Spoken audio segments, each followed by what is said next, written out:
two observations over just the past week.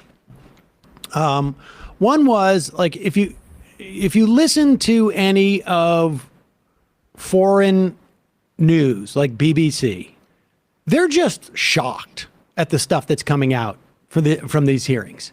They're shocked by it. And I juxtapose that with my morning radio station that I listen to that plays to a sort of like center left type of audience. They're stationed up in Woodstock. And, but I listen, they have like a bottom and top of the hour AP News. And at the bottom of the hour, when it's a little bit shorter, their lead story was not January 6th. It was the fact that Biden's spokesperson is not going to give out information when he tests negative every time. They're not going to announce his testing negative every time, just only if they test positive. And which, of course, I wasn't even aware was their policy to begin with. And okay, mildly interesting. They're trying to, get past COVID, despite the fact that COVID still exists. But nothing about January 6th. Nothing. Nothing about Ginni Thomas. None of it. And so the foreign press is like, what the hell is going on?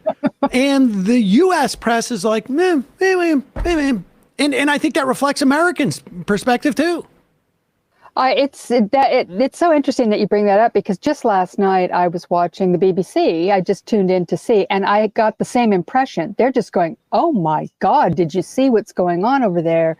Look at these hearings. And you had this revelations about how they knew it was illegal, and Donald Trump knows very well that the election wasn't stolen, and on and on and on. And really shocking. Now, the truth is that they probably have not been following the details as it came dribbling out in the press over the last year and a half or so.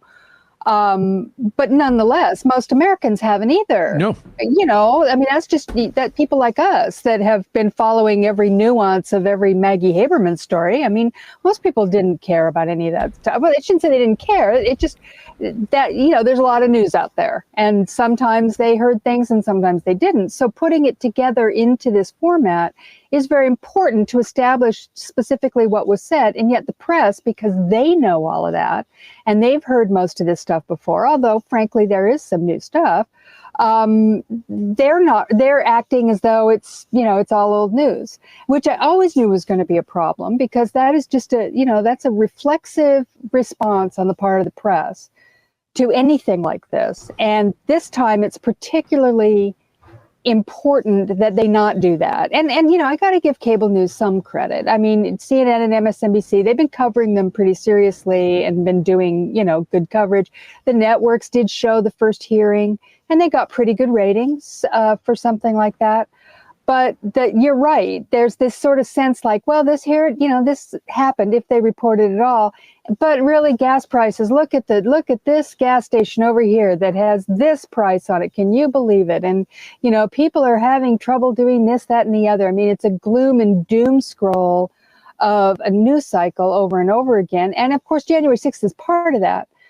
But what's important about January 6th is that it is a fundamental structural threat.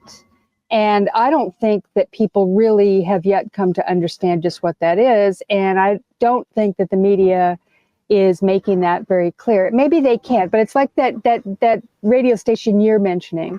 That's just a local, like a radio station, right?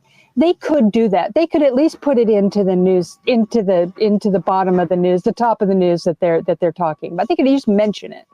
And I think that's part of where the problem is coming. They buy the package from the AP. They buy the package from the AP. The AP sends it, and that's the morning news.